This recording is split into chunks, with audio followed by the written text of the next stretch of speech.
desembargador aposentado Sebastião Coelho, que atua na defesa dos presos e perseguidos políticos do ministro Alexandre de Moraes, do Supremo Tribunal Federal, participou da live realizada pela Associação dos Familiares e Vítimas do 8 de janeiro, a ASFAV, na data em que se completam 2 anos do evento que levou a prisões em massa e perseguição política de pessoas inocentes. O desembargador respondeu uma pergunta sobre a prática de tortura pelo ministro Alexandre de Moraes, confirmando que é possível classificar a atuação do ministro dessa forma. Ele lembrou que o próprio julgamento em instância única em um verdadeiro tribunal de exceção já é um elemento, mas há ainda o cerceamento da defesa, o tratamento desumano e o próprio sentimento do ministro Alexandre de Moraes. Sebastião Coelho disse: ele age de forma vingativa contra essas pessoas.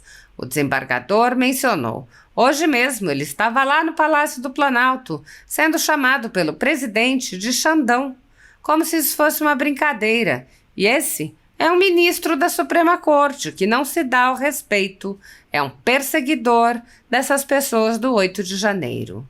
Questionado sobre as perspectivas para o futuro dos presos políticos, o desembargador ponderou que a lei da anistia já deveria ter sido aprovada, mas isso não ocorre devido às relações entre certos parlamentares e o governo e o Supremo Tribunal Federal. Ele mencionou a participação de ministros do Supremo na celebração de Lula e disse: eles são parceiros, eles são cúmplices. Essa é a palavra de tudo que está acontecendo. Sebastião Coelho lamentou: mas nós não temos alternativa, porque os nossos deputados já receberam a nossa procuração para agir em nosso nome e eles não agem. O desembargador afirmou: a solução para a pacificação do nosso país é a anistia. Para isso, nós temos que fazer manifestações. Não sei se a população está assim disposta a ir para a rua, mas fazer a paralisação nacional. O desembargador alertou: não tem mais o que esperar. Se for para esperar, vamos esperar. 2026 tem eleição para o Senado, em 2027. Ele questionou: chegaremos a 2026? Em quais condições? Coelho questionou ainda: em quais condições essas eleições vão ser colocadas para os participantes, as pessoas que querem disputar um cargo?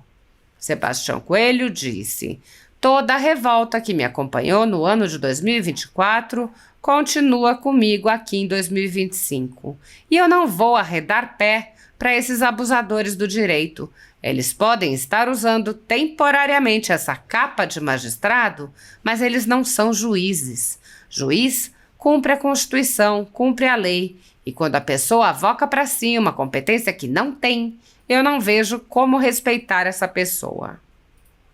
O desembargador lembrou que Alexandre de Moraes não age sozinho e disse: a solução é denunciarmos todos os dias, ter pessoas que estão aí na luta, mostrando, expondo todos os dias as arbitrariedades, porque senão fica somente na narrativa oficial pelas TVs, que são muito bem remuneradas por todos nós, com o nosso dinheiro que é canalizado para essas televisões. Ao falar sobre a situação dos presos políticos, Sebastião Coelho disse: quando tudo isso passar, vai ser contado como história. E aí, alguns estudantes ou estudiosos não vão entender como isso pode ter acontecido, mas as pessoas sofreram, as pessoas pagaram um preço e continuarão a pagar.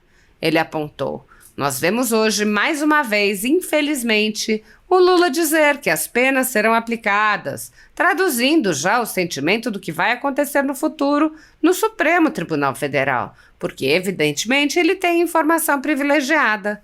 O desembargador afirmou: o sofrimento dessas pessoas, dessas famílias, ninguém vai apagar, ninguém vai retirar.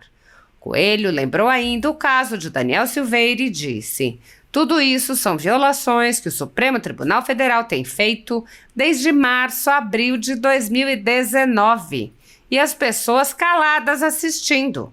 Ele disse: em um movimento como esse de hoje, nós estamos fazendo uma resistência, mas as lideranças políticas tinham que tomar a frente disso. Mas como que as lideranças políticas vão tomar a frente se estão muito satisfeitas com as suas emendas parlamentares? Então, o povo está só.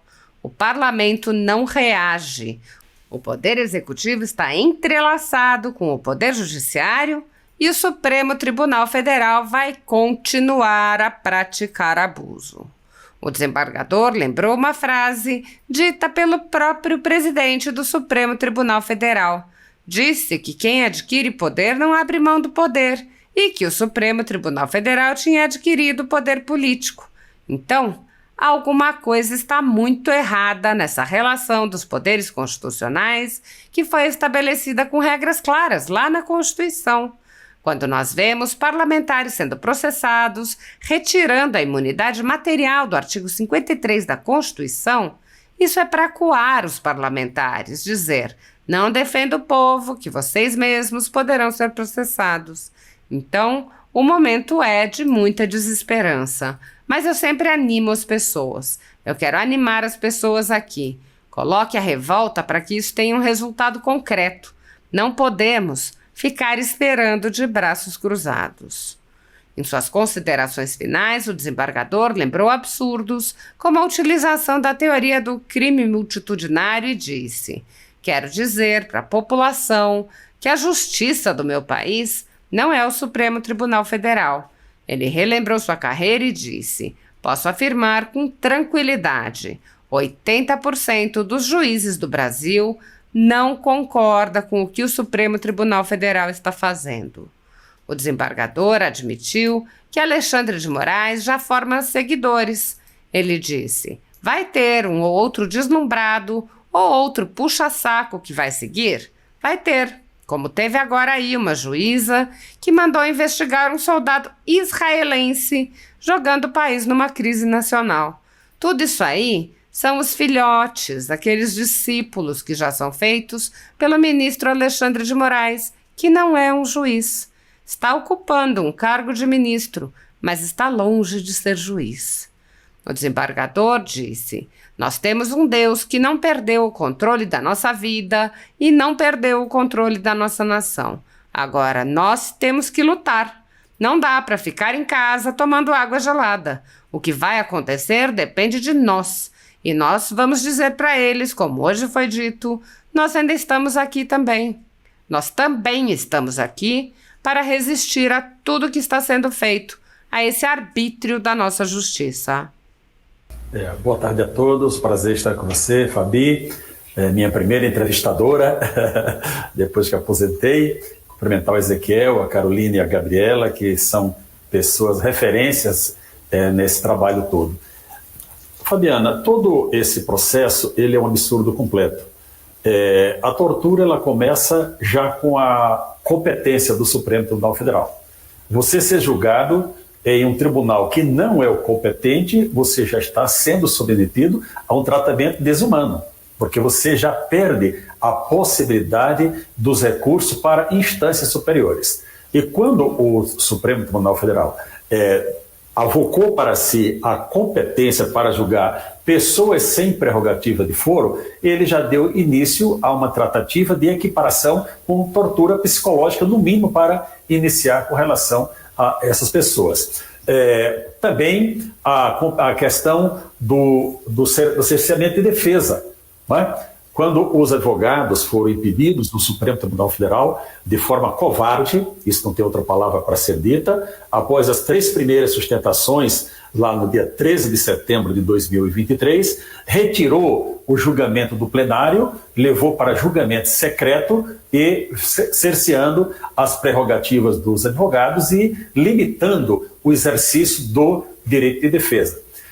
O ministro Alexandre de Moraes, ele tem, e temos que falar o nome desse personagem, ele tem, ao longo de toda essa instrução, agido com um sentimento interior. Ele tem uma dominação por aquelas pessoas. Então, quando você pega a lei de tortura, 9455, ela vai dizer você praticar qualquer ato por sentimento interior, e evidentemente que ele tem. Ele já demonstrou, né, Carolina, em tantas oportunidades, que ele age de forma raivosa, ele age de forma vingativa contra essas pessoas. Hoje mesmo ele estava lá no Palácio do Planalto, sendo chamado pelo presidente de Xandão. O tratou de 2 ou 3 vezes o Xandão, como se isso fosse uma brincadeira. Isso é um ministro da Suprema Corte que não se dá ao respeito e é um perseguidor dessas pessoas do 8 de janeiro. Olhando para o futuro, nós já deveríamos ter aprovado a lei da anistia, que está lá no Congresso. O deputado Rodrigo Valadares apresentou um brilhante parecer, mas o que aconteceu? O presidente Arthur Lira retirou para uma melhor análise por puro cálculo político, porque aí tinha as eleições municipais e se ele colocasse aquele tema ia mostrar quem era a favor e quem era contrário. Cumprimento Marcelo, não o fiz inicialmente, receba meu abraço, Marcelo, sempre um prazer estar com você. Então, para uma pacificação do país, seria necessária a aprovação dessa lei e virarmos a página. Mas a comemoração de hoje, com a presença dos ministros do Supremo Tribunal Federal, eles são parceiros, eles são cúmplices, essa é a palavra, de tudo o que está acontecendo. Nós não temos alternativa, porque os deputados já receberam a nossa procuração para agir em nosso nome, e eles não agem. Eu vejo pessoas pelo mundo inteiro por coisas menores, nas ruas, protestando. Olha, quando no final de 2023 a Gabriela estava lá, o Ezequiel, em Brasília, nós fizemos uma primeira manifestação. Quando ninguém falava, ninguém ia para a rua, fomos lá primeiro com as 300 pessoas, né, Carol? Depois umas 3 mil pessoas. Nós levamos placas, Senado pare o STF. Continua válido até hoje. O STF tem que ser parado. O arbítrio do STF não é instituição, é o arbítrio desses ministros. Nós vemos agora aí o ministro Flávio Dino, que também batalhamos para ele não assumir esse cargo, governando. Porque quem domina o dinheiro, onde coloca o dinheiro, é quem governa, quem tem o poder. Então, a solução para a pacificação do nosso país é a anistia. Para isso, nós temos que fazer manifestações. Não sei se a população está assim disposta a ir para a rua. Vai fazer a paralisação nacional. Não tem mais o que esperar. Se formos esperar, vamos esperar 2026 ter eleição e o Senado que em 2027 a tomar providência. Chegaremos a 2026? Em quais condições as pessoas chamadas de centro-direita ou extrema-direita, como somos classificados, né? Imagina, eu sou um cara de extrema-direita, mas assim sou classificado, né? Quais condições essas eleições vão ser colocadas para os participantes, as pessoas que querem disputar um cargo? Temos lá o projeto de lei que foi bem citado anteriormente, uma força muito grande do Felipe Gimenez, não é, para aprovar a contagem pública dos votos, paralisado também. Então, se nós não tivermos uma transparência na eleição, nós vamos continuar discutindo fatos como esse, porque sempre em algum momento vai ter alguém com muita revolta interior, e eu quero dizer já de plano. Ontem eu fiz um videozinho, publiquei, eu continuo, toda a revolta que me acompanhou no ano de 2024, ela continua comigo aqui em 2025. Eu não vou arredar pé para esses abusadores do direito. Eles podem estar usando, eventualmente, temporariamente, essa capa de magistrado, mas eles não são juízes. Porque o juiz, ele cumpre a Constituição, ele cumpre a lei. E quando a pessoa avoca para si uma competência que não tem, nós não podemos respeitar essa pessoa. E veja, não é só Alexandre de Moraes, é todo o Supremo Tribunal Federal. Em matéria da competência, você só retira o Cássio Nunes e o André Mendonça, que realmente acataram nossas preliminares, não é isso, Carolina? Mas os demais todos disseram não. Estamos, é isso mesmo. Não é? Então, a solução é denunciarmos todos os dias.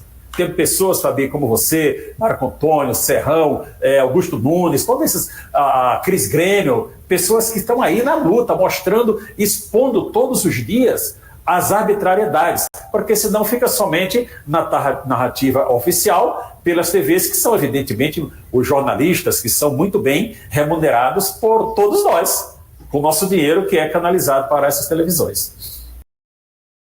Olha, Fabi, eu conheço muito bem os presídios de Brasília, porque eu fui juiz da vara de execuções do Distrito Federal. E já fiz várias visitas aos presos do 8 de janeiro. Como o professor André falou, um prazer estar com você mais uma vez, André, alegria.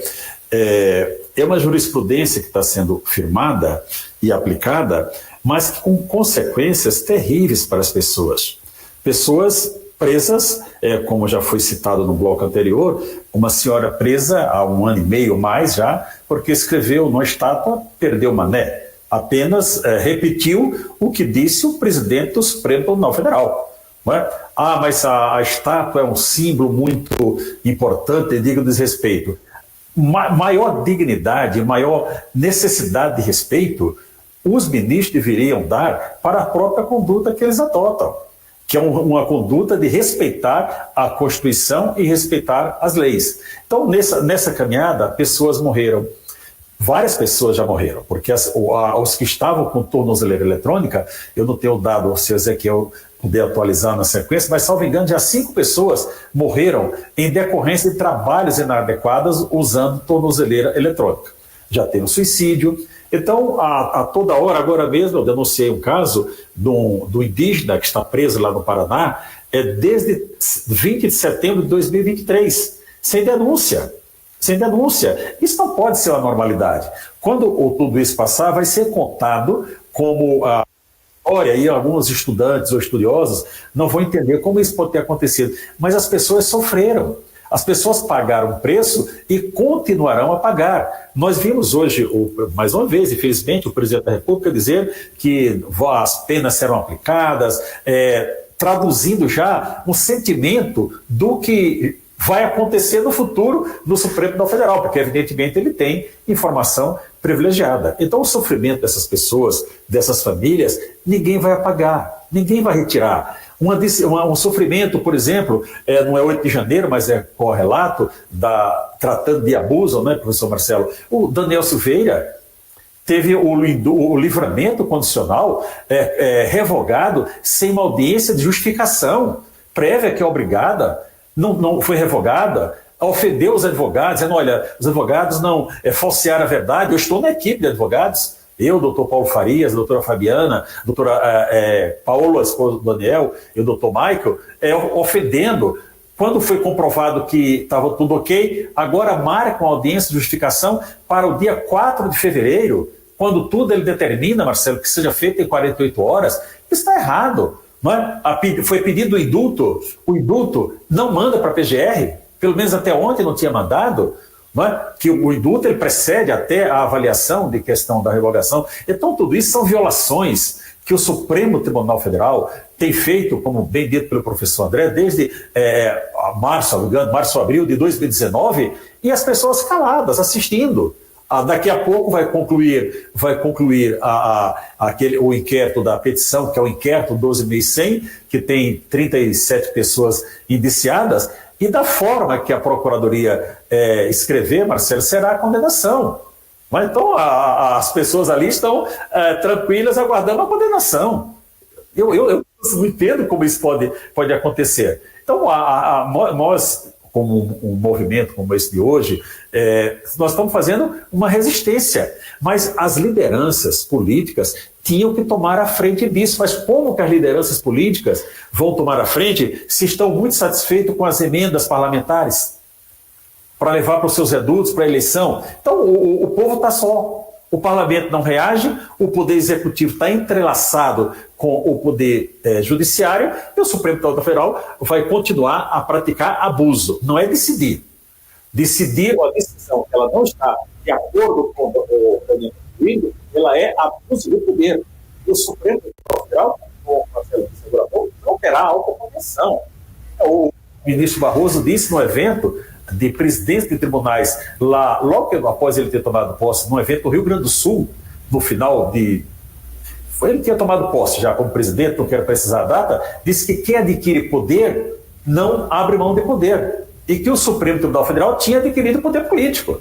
Então, alguma coisa está muito errada nessa relação dos poderes constitucionais que foi estabelecido com regras claras lá na Constituição. Quando nós vemos parlamentares sendo processados, retirando a imunidade material do artigo 53 da Constituição, isso é para acuar os parlamentares, dizer, olha, não defenda o povo, que vocês mesmos poderão ser processados. Então, o momento ele é assim, de muita desesperança, mas eu sempre animo as pessoas, eu quero animar as pessoas a que coloquem a revolta que tem para isso ter um resultado concreto. Não podemos ficar esperando, Fabi, de braços cruzados. Pego pela palavra do Marcelo, da questão da individualização da pena, o procurador, Marcelo, é o doutor Carlos Frederico, né? Disse que não havia necessidade e embarcou naquela história do crime multitudinário, dando exemplo de estádio de futebol. Então, se você estava ali, não fez nada, mas você estava assistindo, já não precisa individualizar a conduta. Então, isso é a outra grande aberração que foi embarcada pelo Supremo Tribunal Federal. Dizer que, para a população, que a justiça do meu país não é o Supremo Tribunal Federal. Eu fui juiz por mais de 20 anos, fui desembargador por quase 10 anos, fui presidente da minha associação 2 vezes, fui vice-presidente da Associação Nacional, exerci 8 mandatos na minha associação, representando meus colegas, e posso afirmar com tranquilidade, 80% dos juízes do Brasil não concorda com o que o Supremo Tribunal Federal está fazendo. Ele só não pode falar porque tem o regramento e eles são obrigados a cumprir as normativas do CNJ e da lei orgânica da magistratura. Não vai ter um ou outro deslumbrado ou um outro puxa-saco que vai seguir, vai ter, como tem. Nós tivemos agora aí uma juíza que mandou investigar um soldado israelense jogando o país numa crise internacional. Tudo isso aí são os filhotes, aqueles discípulos que já são feitos pelo ministro Alexandre de Moraes, que não é um juiz. Está ocupando um cargo de ministro, mas está longe de ser um juiz. Então eu digo a minha palavra, as pessoas me perguntam assim, Sebastião, essa luta vale a pena? Eu agradeço muito a Deus pela vida do Ezequiel, da Gabriela e da Carolina, que me colocaram, embora nós tivéssemos muitos contatos, para fazer a sustentação oral inicial desses casos no Supremo Tribunal Federal e para dar uma visibilidade maior, porque Deus permitiu. E também a doutora Juliana, que foi advogada do processo, que permitiu que eu dividisse com ela a tribuna. A palavra é de esperança, a palavra é de fé. Nós temos um Deus que não perdeu o controle da nossa vida e não perdeu o controle da nossa nação. Agora nós temos que lutar. Não dá para ficar em casa, tomando água gelada e olha, não, alguma coisa vai acontecer, não. Vai acontecer, depende de nós.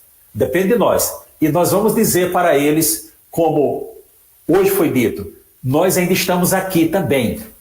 Nós também estamos aqui para resistir a tudo que está sendo feito desse arbítrio da nossa justiça.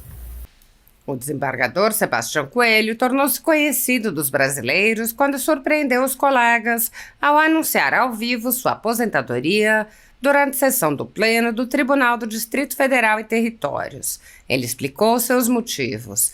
Há muito tempo não estou feliz com o STF. Quem não está feliz no órgão não pode continuar. O desembargador explicou que esteve presente na posse do ministro Alexandre de Moraes como presidente do Tribunal Superior Eleitoral e disse que, no seu entender, o ministro fez uma declaração de guerra ao país. O desembargador acrescentou: "Eu não quero participar disso." Sebastião Coelho disse: "Eu, como corregedor do Tribunal Eleitoral, estive na posse do eminente ministro Alexandre de Moraes e eu esperava, sinceramente, que o eminente ministro aproveitasse a presença dos principais candidatos e dos ex-presidentes da República e do presidente da República para fazer uma conclamação de paz para a nação. Mas, ao contrário, o que eu vi, a meu sentir, o eminente ministro Alexandre de Moraes fez uma declaração de guerra ao país. Seu discurso é um discurso que inflama, um discurso que não agrega, e eu não quero participar disso." O desembargador acrescentou: "Enquanto eu estiver aqui, vou cumprir a Constituição, vou cumprir as leis e as decisões judiciais. Eu não vou cumprir discurso de ministro, seja ele em posse, seja em Twitter, seja em redes sociais. O magistrado tem que ter sobriedade. Quando o magistrado fala fora do processo, ele causa desagregação. E o magistrado foi feito, os juízes foram constituídos por Deus para fazer justiça e pregar a paz." Antes mesmo de sua declaração de guerra na posse do TSE, o ministro Alexandre de Moraes já tinha mandado, nos inquéritos políticos que conduz no Supremo Tribunal Federal, estourar jornais, mandando apreender todos os equipamentos, prender jornalistas, manifestantes, parlamentares, presidente de partido por crime de opinião, quebrar sigilos de parlamentares, cidadãos e empresas, proibir a manifestação de jornais, parlamentares e cidadãos nas redes sociais, proibir contato entre pessoas, proibir parlamentares de concederem entrevistas e de participarem de eventos públicos, entre muitas outras medidas tomadas sem respeito ao devido processo legal, sem acesso aos autos e sem lei anterior que defina os supostos crimes sendo investigados. Após assumir a presidência do TSE, as perseguições se intensificaram. A campanha eleitoral foi marcada por intensa censura e punições a apenas um lado do espectro político, enquanto o outro agia livremente. Após a posse de Lula, mais de 2.000 pessoas foram presas em massa a mando de Moraes, com a colaboração do Exército Brasileiro, sem o menor respeito a direitos humanos ou ao devido processo legal. Centenas dessas pessoas passaram meses a fio presas e só foram libertadas com medidas cautelares excessivas e arbitrárias, muito piores do que as que são aplicadas a pessoas condenadas por crimes graves. Milhares de famílias continuam sofrendo com as restrições às suas liberdades e seus patrimônios. Muitos estão sendo condenados a penas absurdas, sem qualquer precedente na história do país, mesmo sem provas de qualquer crime. Tudo sob o olhar complacente do Senado Federal. O desembargador Sebastião Coelho participa da defesa dos presos políticos e fez a primeira sustentação oral no Supremo Tribunal Federal, quando disse aos ministros que os processos são ilegais e os alertou sobre os sentimentos da população em relação a eles. O ministro Alexandre de Moraes também apoiou a decisão do ministro Luiz Felipe Salomão, que mandou confiscar a renda de jornais e comunicadores conservadores para impedir suas atividades. Entre os vídeos cuja renda foi confiscada pelo ministro Luiz Felipe Salomão estão transmissões de sessões do Senado Federal, da Câmara dos Deputados, da Presidência da República, do Supremo Tribunal Federal e do próprio Tribunal Superior Eleitoral, além de vídeos produzidos por políticos eleitos pelo povo, notícias pautadas pela documentalidade, pela publicidade e debates concernentes a temas relevantes para a democracia brasileira. Ademais, como não há delimitação temporal e especificação de vídeos, também houve o bloqueio da renda de mais de 13.000 vídeos do canal Folha Política que foram produzidos pela nossa equipe e publicados ao longo de anos. A decisão não discrimina os conteúdos e atingia a totalidade da renda dos sites, com o objetivo de levar ao fechamento dos veículos por impossibilidade de gerar renda. Toda a renda de mais de 20 meses do nosso trabalho é retida sem qualquer base legal. Se você apoia o trabalho da Folha Política e pode ajudar, doe qualquer valor através do Pix, utilizando o QR Code que está visível na tela ou o código ajude@folhapolitica.org. Caso não utilize Pix, há a opção de transferência bancária para a conta da empresa Raposo Fernandes, disponível na descrição deste vídeo e no comentário fixado no topo. Há mais de 10 anos, a Folha Política vem mostrando os fatos da política brasileira e dando voz a pessoas que o cartel midiático quer calar. Pix ajude@folhapolitica.org